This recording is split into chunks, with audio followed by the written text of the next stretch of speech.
Ladies and gentlemen, the Dawood Foundation and Dawood family have endeavored to concentrate on the most important problem we consider in Pakistan.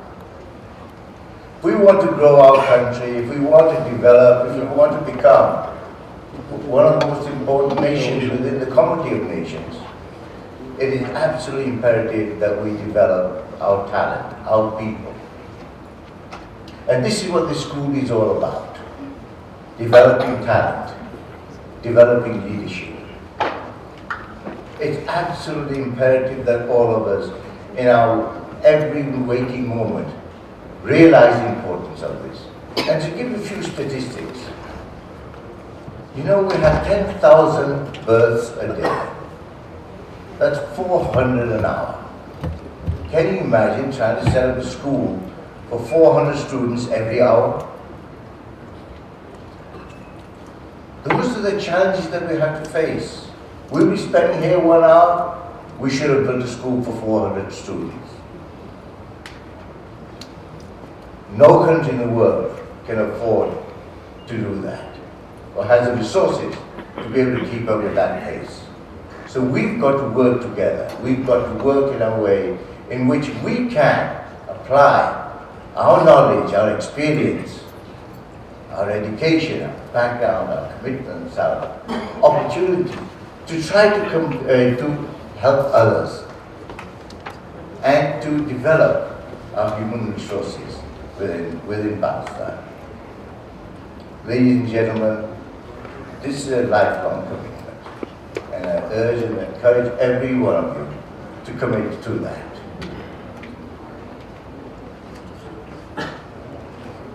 Dominic, once again, what a privilege it is to have you here down there. It will be my pleasure to invite you to come and deliver your talk. Thank you very much.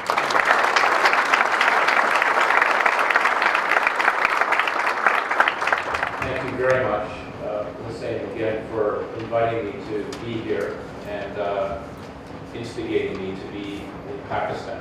I just want to say that I've been here for 2 days. I think it's been literally some of the most intense 2 days I've had in my McKinsey career, which is saying that I thought Korea worked hard, but I decided that 1 day here is worth a week in other places in terms of how people work. But it's been an amazing 2 days of meeting phenomenal leaders, and I've come away already extremely excited about the opportunities that are here, and will be doing my best to try and portray that in other parts of the world with investors, with consumers, and others around the place. I also just want to say it's inspiring to hear again about your commitment to education. I think it is the fundamental issue. The Japanese have a saying that if you want to get to the root cause of a problem, you ask why 5 times. Why does this happen, and why does it? And in my view, when you ask the 5 whys on most issues, in fact, I think all issues that are out there, including political tensions, including income inequality, I actually think it boils down to education. Education is the fundamental issue that we need to all work on. So when leaders commit themselves the way you do, I think it inspires all of us where you are and what we need to do. So over the next 30 minutes or so, I won't put you to sleep, but I'm going to try and take you through a quick sort of Cook's tour of what we think some of the biggest forces are that are affecting the world. What are the implications of those forces on business? And then what are the implications of those implications on business, on leadership? And I wanted to put a motif in here, which is where Pakistan is. And I think you know that, but I think the rest of the world needs to understand that, which is the very central position in which Pakistan sits in the world. What I'd argue is the new world, because the new world is moving east from the west. And you are extraordinarily well positioned, I think, to deal with these forces that are at work, which we would say are like gravity. So let's not forget the strategic positioning. The Silk Road, of which I'm a huge fan of where that's going to be, that was the single largest trading route on Earth for well over 1,200 years. It is the fastest growing trade route on Earth today. Not the largest, but it's the fastest growing. If you think about what's happening in Africa, what's going to be happening in the Middle East, what's happening in South Asia, and with China, you are extraordinarily well positioned. So I'm going to go through these three sections with that in mind about where our positioning is for a country of significance with these forces at work. So let me start first with the forces at work. It's very easy, I find, to get distracted by what's happening in the markets on a day-to-day or even over a period of years, the volatility that's going on. And what we've tried to do is step back a bit and say, what are some of the more fundamental long-term forces that are there? And I would argue, you can criticize me, I would argue that the forces I'm going to talk about are more like gravity than ephemeral forces that will come and go depending on what happens. They're relentless forces that we all need to take into account.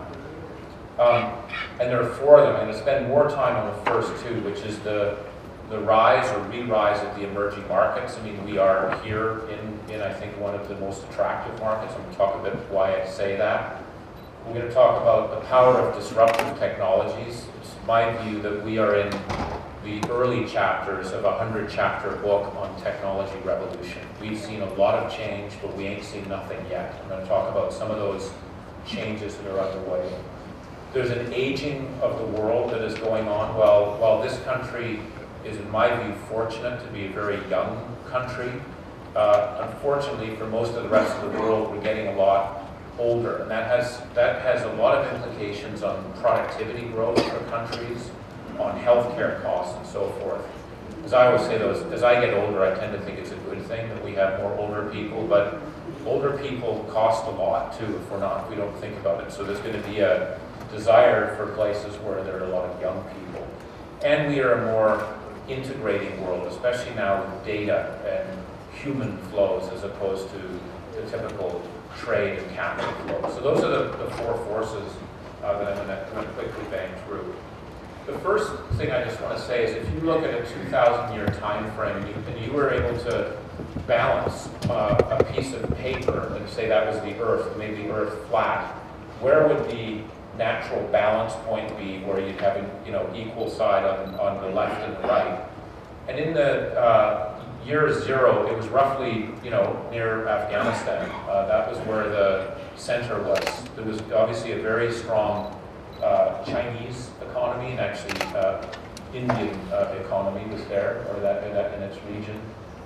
If you look over basically a 2,000-year period, it gradually moved left, and we ended up in 1950 roughly in Iceland, right? That's where the center moved. And basically, what this chart's trying to say is in a 75-year period, we're going to go back to where we were nearly 2,000 years ago. And it's the weight of the world is going to be where it was at that particular time, 2,000 years ago, where the Silk Road and so forth was important.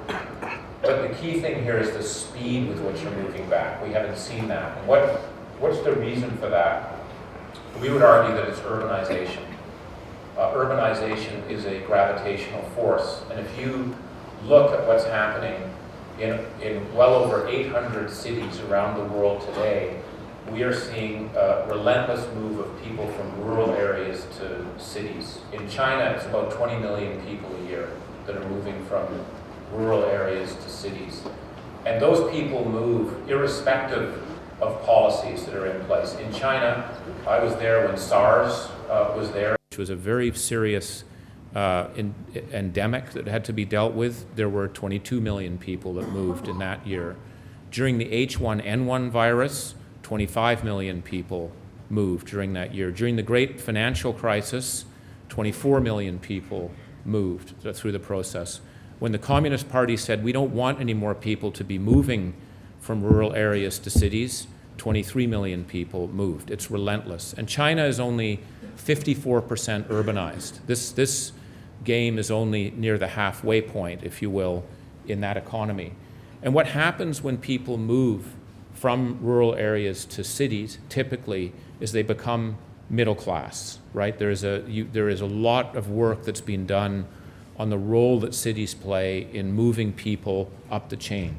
That doesn't mean to say there aren't slums and favelas and so forth, but what you see for the bulk of the population is it's a conveyor belt into the middle class. And if we look forward over the next 15 years, we're going to see 2.2 billion people entering the middle class, largely driven through urbanization. And I say that because in a time when there's a lot of concern about demand growth and commodity prices being at a very low level, we have to step back and look at what demand is going to be as we move forward. And that number, 2.2 billion, is about 1,000 times larger than the Industrial Revolution, right, where there was a very significant change on the planet in terms of GDP growth. So this is historically an unprecedented level of growth. It's the size and the speed with which people are moving through the system that we're going to have to deal with. And again, that makes me very optimistic. We obviously have to educate people and ensure there's enough jobs and so forth. But those people that want to consume, and when we say middle class, these are people with $7,000 of disposable income. This is not a New York middle class or a German middle class. This is $7,000 disposable income. The demand for goods, services, agricultural products, and so forth is going to be very significant. And this is something that I think we have to keep in mind while we're going through the downside of the commodity super cycle. So that's the first thing I just want to say. We think it's very important to look at cities. Cities is actually where we think a lot of the action is. And as I said, we think that the bulk of that is going to be happening in Asia, including in Pakistan. This is where we're going to see the growth that's actually occurring. We do work for many of our clients where we will literally say, whatever your products and services are, we have a database of about 4,000 cities. Which are the top cities that you should be focused on? And that, if you look at it, let's say you're Procter & Gamble, the number one place that you need to be right now is in Lagos, in Nigeria. I mentioned there are more babies born in Nigeria this year than all of Europe combined. So you may be nervous about Nigeria and the Boko Haram and how things are working, but if you want to be a relevant global company over the next 5 to 10 years, you better be in Nigeria. And I would argue we're going to see similar arguments with respect to Pakistan. With the size of this population and with the movement, and I know there's a lot of things that need to be done, this is going to be a place of relevance if you want to be a global institution. But it's important, again, to look at where the opportunities are. So I could go on a bit. I'm going to stop it for there, just on this demographic urbanization shift that's going on. The only thing, if you only remember one thing from what I'm saying, please just remember the 2.2 billion middle-class consumers. The other comment I just want to make on it before switching to technology is when those 2.2 billion middle-class consumers want to eat and live like middle-class consumers in other places of the world, that's going to have a pretty significant impact on commodity prices. So I don't know what oil prices are going to do. I have no clue. But I will tell you, I do not believe they're going to be anywhere down at the level they are now when you see what that demand is going to do. And so for copper, basic minerals, the agriculture and food, which I think is going to be an incredibly exciting business in the future, we have to look at what's going to be happening. And if you're a user of those commodities, you need to prepare yourself now because we're going to start to get headwinds on that side. If you're a producer of those, you need to think strategically about how you position yourself. And again, in ag food, which I think is a very big opportunity in this country, there are going to be huge opportunities for companies to be able to build themselves. Again, we think that there's going to be a need for about 80 Nestle-sized companies to be built in South Asia over the next 15 years just to meet the demand. That's the kind of the scale of what we're looking at. If we now go to technology, I mentioned we think we're in the early chapter of a 100-chapter book on technology. There are 12 disruptive technologies that we think are going to have a very significant impact on the world. I'm not going to go through each one of them. We know about the mobile internet. The best example of mobile internet for me in mobile commerce is Alibaba in China. What they have done is fundamentally change the equation, actually for SMEs. They've allowed many millions of small Chinese companies, many of them mom and pops, to join a global system. They're also, through mobile commerce, disrupting the banking system. You know, Alibaba actually gives loans between $10,000 and as low as $100 to people. And they believe they can do it better than banks because they have more data. They know how often you wash your hair, how many children you have, when you know, what stores you go to and what you buy. And by the way, if you don't pay them, they'll just shut you off the system, which is a tougher thing than anyone else can provide. But that, I think in China, we really see that the US is behind China on that side, though it's moving. Automation of knowledge work, we predict that 40% of the work that a typical worker does in a corporation will be automated in the next 10 years. And that, a lot of these lessons, by the way, apply to McKinsey. We love to tell other people what to do. A lot of these things will hit us very hard. So I worry about machines replacing what we do in many regards. And it doesn't mean we fight it. We better just understand it to know what it is we're going to add value onto the machine. I'm not going to go through all of these different pieces, but this technological disruption, I think, is something that everyone, not just business, but government, NGOs, educational institutes, have to factor in. It basically now affects every single part of our lives. This is just a picture of, you know, someone going from their house to the workplace. Literally every single activity that you do, there is a disruptor that is now there to try and make that service better, cheaper, faster, more pleasant as you move ahead. And it's literally in every element of what we do. The big drivers of this technological shift, we think, are three. One is computing power, just the power. This is Moore's law, but the ability of machines to actually process information and deal with highly complex analytical problems in a short period of time is escalating. We believe that, and this is really from Singularity University in California, John Chambers at Cisco will argue it'll happen 5 years earlier, but that we will be able to get a machine that can actually mimic a human brain by 2023. And that's going to have profound implications, I think, on work and on many aspects of what we do. I'm, again, optimistic, but we need to think about that. The second is around connectedness and intelligence. There are 4.2 billion people that are now connected in the world, and this is just going to continue to escalate. The telecom companies have played a very big role in doing that, but it's the technology that's actually enabling people to be able to connect and communicate and wire themselves up. I think will have very profound implications for education. And then data. We have been applying more sensors to more than people for about the last 8 to 9 years, right? So there's more connectedness in the Internet of Things than there are with humans. And with that, we're collecting a lot of data and information. And with the computing power that's there, we're able to store much more real-time data than we ever have before. Every 2 days as a human race, we collect more data than we have in our previous 2,000 years combined. That's happening every 2 days. It's the last 2,000. So think about the escalation of that as we move ahead. It's a mammoth amount of it. Unfortunately, 5% of that data is useful. 95% of it's useless right now. But if you are able to mine that data effectively, you can generate all sorts of insights with the massive computer power that you now have. And we think using the data that we have today with the computer power that we have today, that a company that uses it well can see an 8 to 9% productivity improvement per year just from what we do today. So this is something that is here, we think, to stay and is going to accelerate as we move ahead.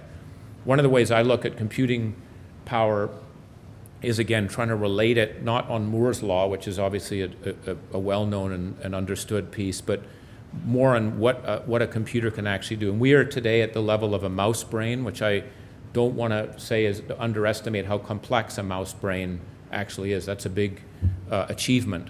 But again, as I mentioned, by 2023, getting to a human brain, and some are even predicting, could you even get to all human brains? I have no clue. That's a way out there from my point of view. But I think we have to be thinking about this force, because it's not, this innovation is not driven by government. There wasn't a prime minister that said we should be here, or a CEO that said we should be here. It's innovators that are out there developing this, and we think it will continue.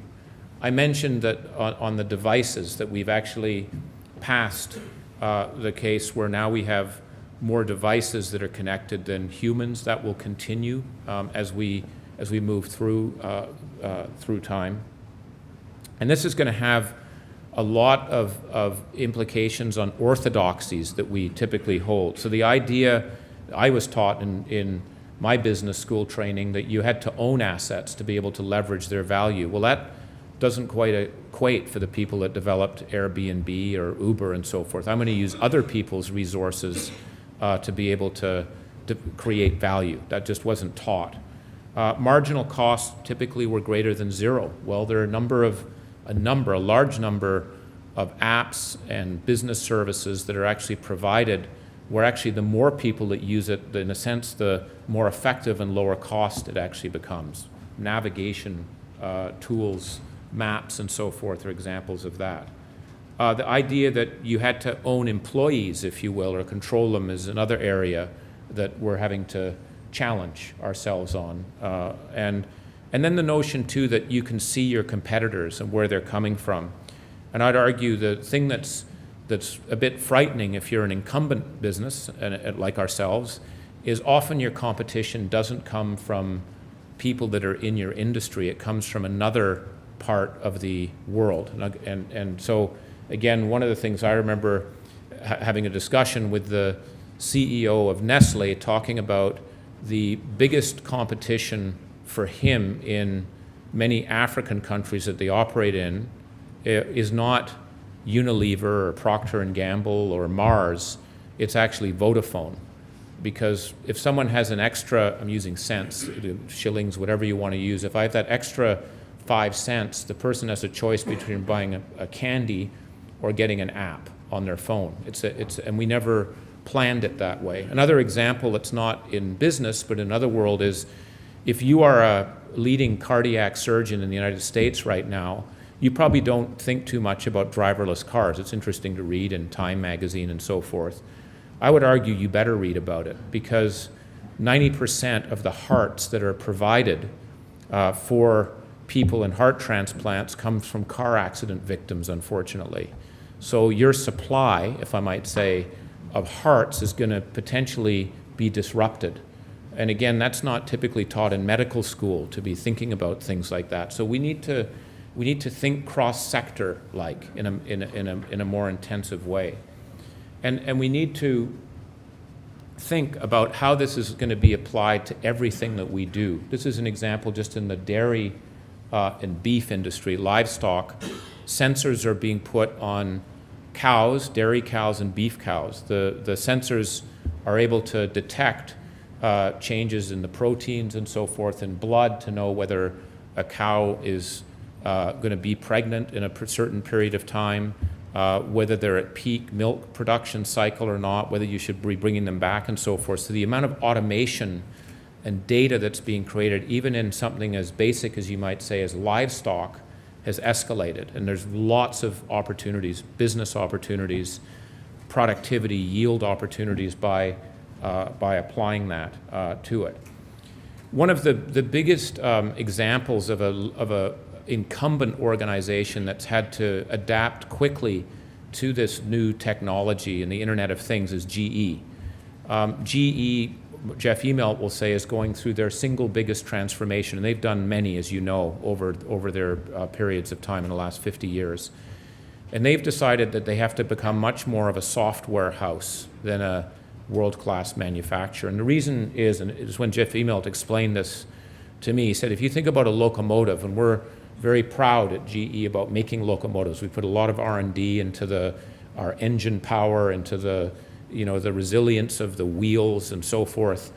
when we actually look at the effect of a locomotive on a business, the way you do it is by measuring its average speed. And this may be a boring thing I just put out here, but the average speed of a locomotive in the US is about 22 miles an hour, that every hour for a 24-hour day, and that's kind of how you measure it. If you're able to take that average speed up by 1 mile per hour, and you happen to be Burlington Northern Railroad, the bottom line improvement impact of that extra 1 mile an hour is about $250 million. So working on improving the metal and the materials in the wheels or the energy usage in the locomotive will get you some benefit. But if you're GE, you're looking at that and saying, I'm not going to let that $250 million go to an Uber-like group that's out there that's going to use my locomotives to run it better. I'm going to own that disruption. And that's what they're doing, right? Is they're saying we have to build the analytics horsepower because we want to capture more than our fair share of that improvement that we're generating. So this is, again, not just for retail and media and consumer, it's for hardcore industry where we see these changes. So technology is an area where, as I said, there's a lot that we need to look at. All of us are being disrupted, and I would include that government.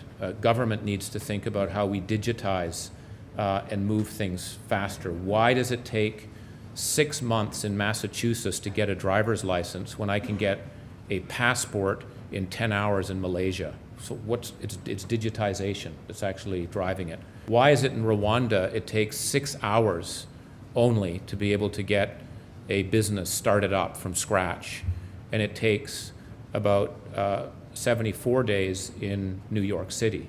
Why is that? It's around digitization and management and organization around it. The third force is the aging population. I mentioned this before. By 2050, we're going to double the number of people over the age of 65. We are going to have, for the first time in human history, more people over the age of 65 than under the age of 14. And we're seeing the impact of this already in places like Japan, in Korea, and also in Italy. And people forget this, but one of the biggest sources of productivity growth in the United States from the mid-60s to the mid-70s was women going into the workforce. They weren't staying at home, they moved into the workforce. That accounted for half the productivity growth. So productivity growth comes all from labor coming into the market, as well as how more effectively you use that labor. If we run these numbers ahead, we're going to see a drag effect of this globally of in the order of 2 percentage points of GDP growth, right? Now, those countries that are lucky enough to have a young population, and assuming they can educate them for employment, are going to be having a sort of a tailwind, if you will, as opposed to a headwind. One of the things that I'm involved very much with the Canadian government, but also the US government on growth and productivity. And one thing that the Prime Minister Trudeau and the President Obama worry the most about is this headwind of productivity growth that's coming from an aging population. And that has implications on immigration. The Canadian government's even saying, why don't we open the borders to get to 100 million people? Why aren't we allowing way more Mexicans to come in than we ever have before, because it's in the benefit? So we have to start thinking differently about this. The other comment as I said before, is about 90% of healthcare costs, which by the way, globally are rising at 3 percentage points above GDP growth, are accumulated in the last 2 years of a person's life. That's where a lot of the cost comes into the system. So as we get older, we are building up a liability on the health side that we're going to have to deal with. And most government budgets can barely handle what they've got, if any. I'd love to know, maybe Singapore and Hong Kong, but they're more city-states. We can't afford to service, if you will, the aged people we have today, and we're just getting started on that side. So we're going to have to think about this. So when people retire, there's no way we can say that people retire at the age of 65. When that was put in place in the UK, my understanding was that the the average life expectancy was about 65, right? It wasn't a very generous program, actually, when you look at it. It was a brilliant program, but not a very generous program, and we've just got old, we're healthier. So we're going to have to rethink that. The other element to it, to me, and I'll come back to this implication, is if we are going to work longer, which I think we will have to, the idea that we just get educated once, or in K to 12, or maybe once in tertiary school, by the time we're 23, we're done, I think is over. It's going to have to be lifelong learning. I could see us coming back to an institution like this when we're 40, 50, 60, 70, just to be retooled, as well as the online side of things. It's going to have, I think, a lot of changes. The fourth is the interconnectedness of the world. Despite the increasing geopolitical challenges that are going on, we are actually seeing a much more interconnected world than we have ever seen. And a lot of that, as I said, coming from the data side of it, and we have evidence that those countries that are more connected to the world in terms of trade, capital flows, data, will get higher GDP growth than those that are more isolated. It has a very big impact or multiplier effect on growth, and so thinking about the linkages that we have will be essential. Volatility with this has gone up. These are the number of what we call 3 sigma days. This was done actually before we had the first part of January 2016, where we had the biggest drop in the global markets in history. We wiped out $7 trillion of value. I think it's now about $6 trillion. But volatility is here to stay. I would argue with these 4 forces we're talking about, I think it's going to be a very volatile time for the next 15 to 20 years. And what companies need to do and organizations need to do is to adapt, be flexible, and I'll come on to that in a second. But volatility is going to be part and parcel of what we do. Geopolitics is a big issue. This is one of the many areas I should be taking notes from you on. I think how you guys are able to thrive and drive in one of the, I think, most geopolitically tense areas in the world is amazing and inspiring. But when you ask now, this has changed significantly in the last 5 years. When I joined McKinsey in 1986, there was a prevailing view in the business community that actually geopolitics didn't matter so much. And it was epitomized when George Soros took on the Bank of England, and I think it was 1992, to have a single entrepreneur, hedge fund guy, attack a central bank like the Bank of England was just kind of ludicrous. And that single person forced the Bank of England to do something it didn't want to do. And so there was this kind of raucous cry that you better be careful about the capital markets. You may be a communist, you may be a right-wing guy. If you don't pay attention to the capital markets, you're going to get pounded. So we frankly don't care too much about the geopolitics. And I drank that Kool-Aid for probably 15 years. That's over.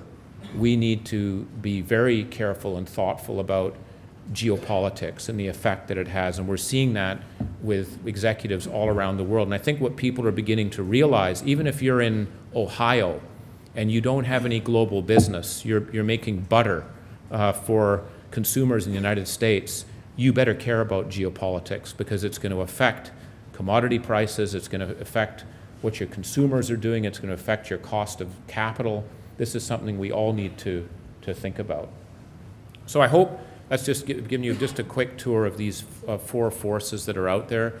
Any one of them, I think, particularly the first 3, would make this next 15 years, I think, a very profound time in human history. The fact that there are 4 of them all happening at once means I think we're going to be in a unique time in a 500-year time frame.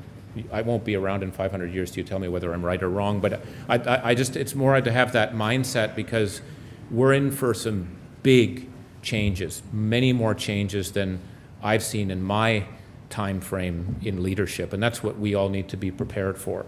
So what does that mean? I think first, if you're a business, one reality you better get used to is that the average lifetime of a company has been shrinking. If you were in the Standard & Poor's 500 in 1935, which I'd argue was not a great year to be on that index, your average lifetime was 90 years. Today, it's about 15 years. In 2011, it was 18. So the life cycle, and these are successful, powerful companies, their life cycle has been shrinking. So the metabolic rate of the world is going up. I look at this very closely because McKinsey's 90th anniversary is now. And so and as I said, we don't take our own medicine, so if we don't change and innovate, we're going to be gone because we have no God-given right to be here unless we move. I think the imperatives are really 5. I'm just going to, again, for the sake of time, go through them. These, I think, fortunately or unfortunately, they all have to be done at once. And the first one I talk about is just innovate. And people talk about this all the time. I think the challenge in innovation is how much is sufficient to be able to stay ahead of the curve with the world, the consumers moving so quickly and your competitors moving so quickly. And my rule of thumb, and it varies again by industry, is to be thinking that if you aren't, even if you are a well-established, successful player, if you don't think about 40% of your business 3 years from now not existing today, in other words, you're going to change 40% of your business in 3 years, you're way too slow. I would argue in some industries like telecom, banking, manufacturing, that number is higher. And the problem is trying to get innovation going in a successful organization is culturally difficult. One of the things I've told Hussain this, I have a rule, a mantra, that I visit at least 2 CEOs a day. I have to. And I did that because when I joined McKinsey, I didn't want to do internal work. I'm not really allowed to do external work because I'm not reliable enough anymore because I have to do things in our firm. But my way to keep plugged in is to meet 2 CEOs or government leaders. And I always ask them, what are the things that you're most excited or worried about? That's where some of the trend work came in. And I then also ask them, what do you wish you learned at the beginning of your career that you know now as a CEO? What on leadership? And I'll come back to that at the very end. But one of the biggest factors is this innovation. And one of the first people I talked to was Mike Duke when he was leading Walmart. It was 2010. I was in Bentonville, Arkansas. I said, what are your top 3 things? He said, you tell me yours first. I said, okay, it's technology. I went through he said, my biggest concern right now is technology because at Walmart, he said, I'm not trying to sound arrogant, we're recognized as literally one of the best retailers in the world. We know where to put our stores in the right dirt. We know how to negotiate with our suppliers. We know data management. We're the benchmark. But what I've noticed is that 6% of my sales are now being competed on the internet. This was 2010.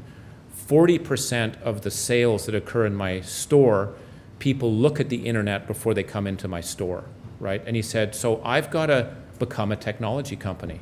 I've got to become a technology company in 6 to 7 years, and I've got an organization that's incredibly proud about being retailers in the old world. And in case you haven't noticed, Dom, I'm in Bentonville. Not many coders want to move to Bentonville to do code and startups. They want to be in California or maybe New York, not here.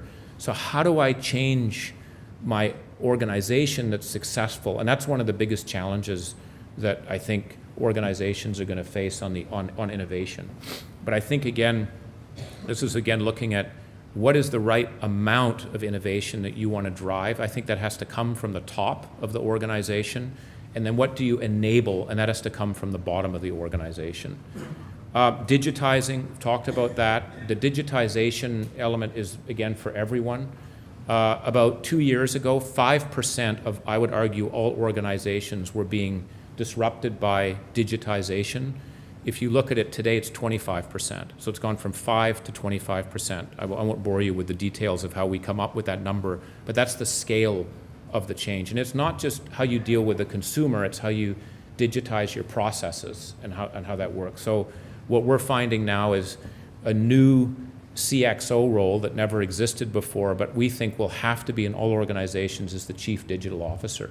The first CFO came into existence in 1962, at least based on our research. It was a California technology company. I'd argue if you saw any company that didn't have a CFO in it, you'd kind of say, what's going on? Is there a problem? I think that's going to be the case with the Chief Digital Officer. That's different than the CIO. These are the people that manage your data assets, which are important. Organizing for the future. What I'm noticing and seeing in the organizations that we work with around the world, and this is in the last 2 years, is a flattening of organizations. Most organizations, especially if they've been long and established, are taking anywhere from 4 to 6 layers out of the organization. Stuart Gulliver at HSBC, who's, I think, done some of the most radical cost restructuring of any bank CEO, is on round 2 of delayering and what he's doing. And it's not about cost. That's a part of it. It's also about speed. It's enabling people in a flatter organization to make more decisions and have more accountability to be able to drive things. Old assumptions about how many direct reports you have are being challenged. The Inditex CEO, which is the leading retailer today, has more than 100 direct reports. I still don't know how he actually manages to run an organization with that many reports, but it certainly involves a lot more data and accountability being spread out. The only other comment I'm going to make is on reallocating resources. We have found that those organizations that succeed over a time of disruption are those that reallocate their capital and people in a manner that is in the order of 10 to 12% a year. Most companies, and governments in particular, look at last year's budget and adjust it by a couple of percentage points. That's what McKinsey does. We don't, and the reason why we do that is because it's very difficult to take capital and people away from a business unit. I've never, in my 30 years in McKinsey, ever seen a business unit come forward and say, you know what, I'd like less people and less capital this year, and take it. It just doesn't happen. We're all optimistic and we want to grow it.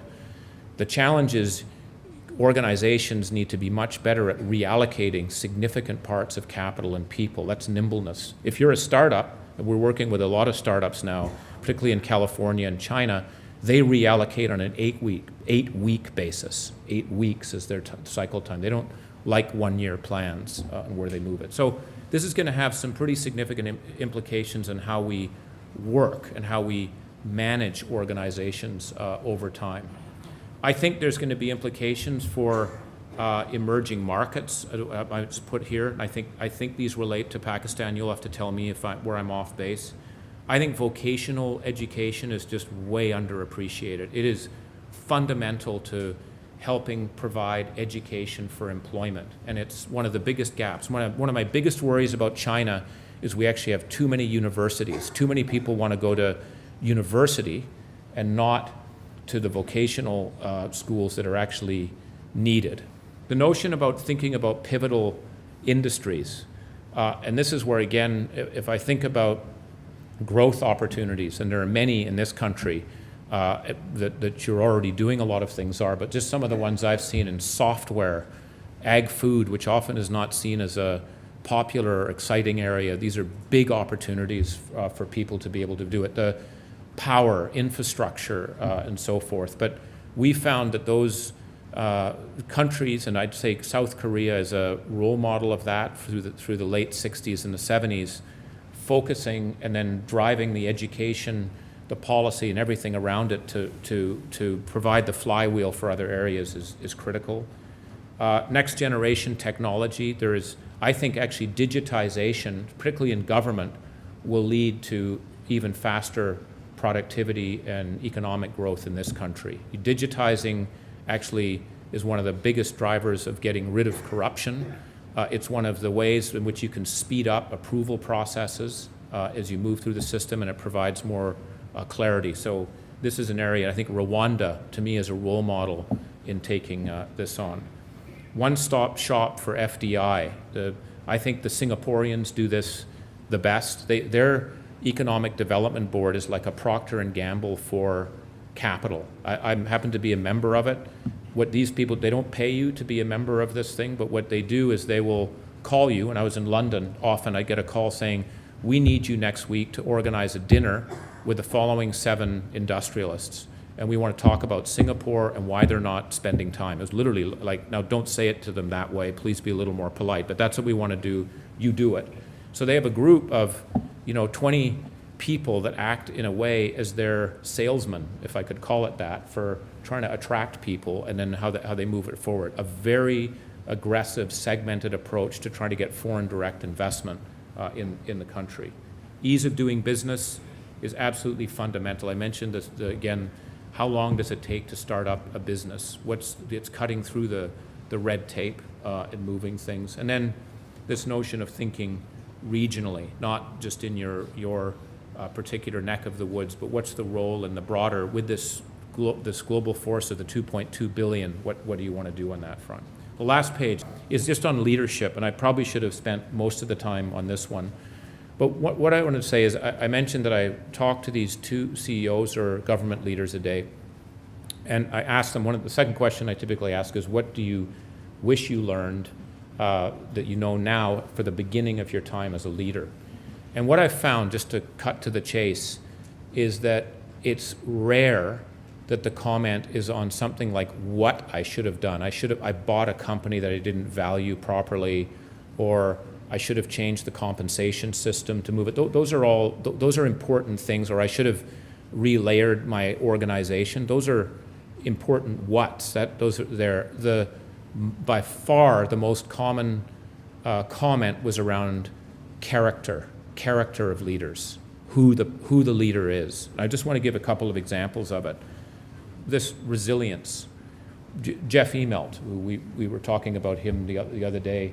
I asked him, it was 2010 after the financial crisis. GE is a leadership factory, but like other organizations, Citi has been a leadership factory for many organizations around the world. I said, after the financial crisis, what have you learned about leadership that you wish you knew at the beginning? And he said to me, we have some phenomenal business leaders that we create. Many of them go on and run other companies. They've turned around businesses, they've built businesses, they've dealt in multicultural environments. We put them through all sorts of things before they even get to the level of being on the executive committee.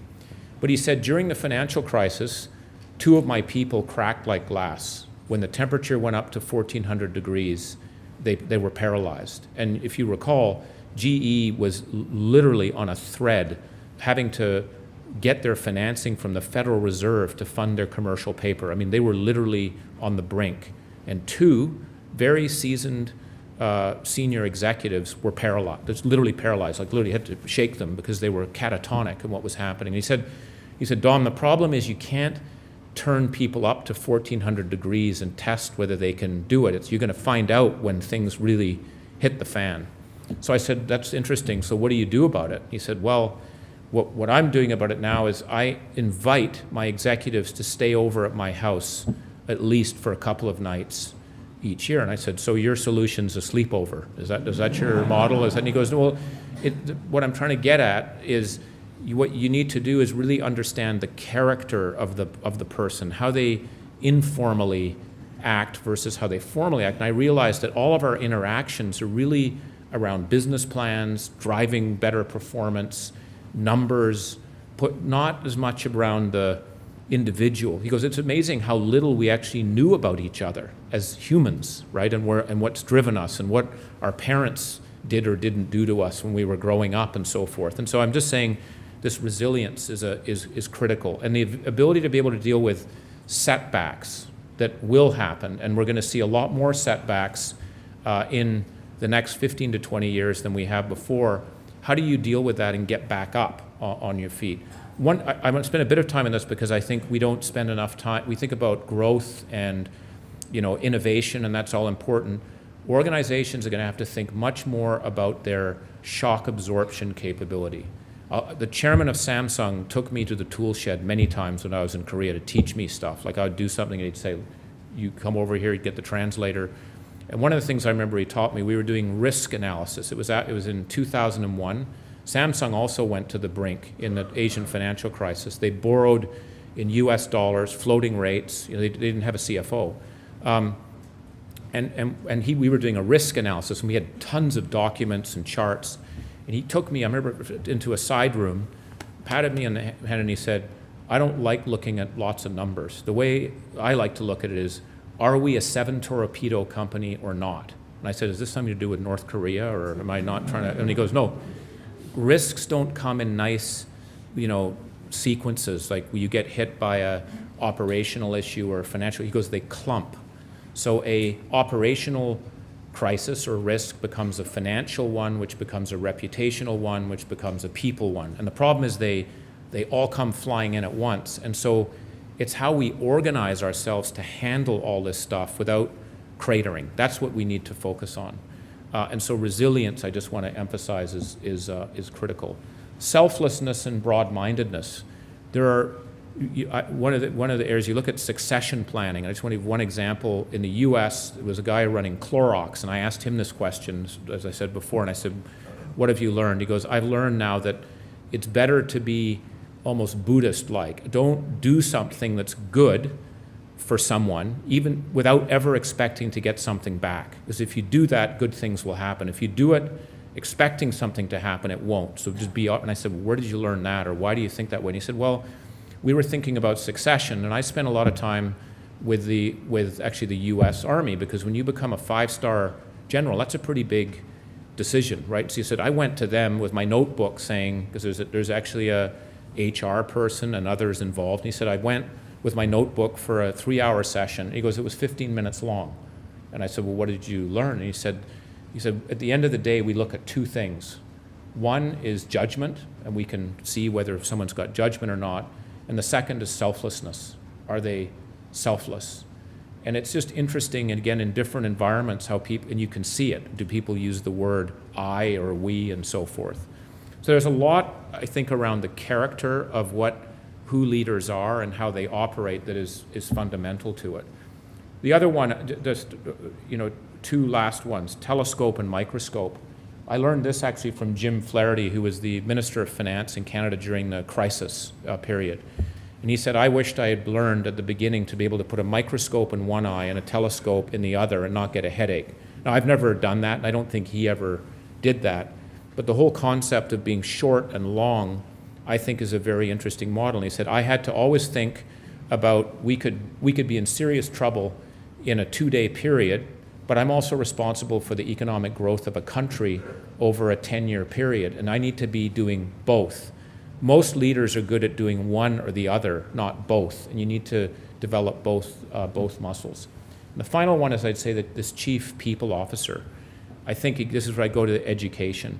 It's my strong view that, and this is what we found again from countless of the CEO discussions that we've had, is that he or she who has the best talent is going to win, because it's very difficult to be able to predict. You say, well, that's obvious, but it's very difficult to predict what's going to happen in terms of a strategy because the world's moving so fast. But what you can control is the leaders that you actually have with you and how you work with them and help them.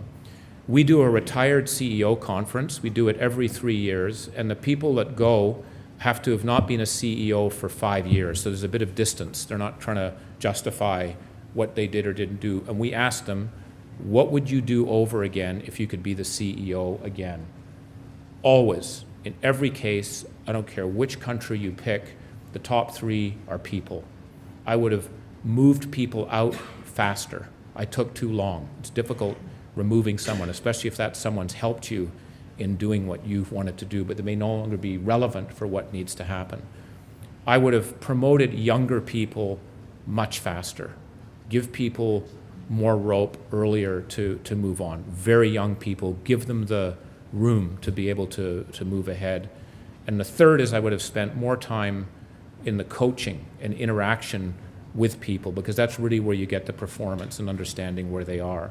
And so this notion on human development being absolutely critical, even in a high-tech world that we're moving in, is critical. I hope I've given you a bit of a picture of some fundamental forces that are underway.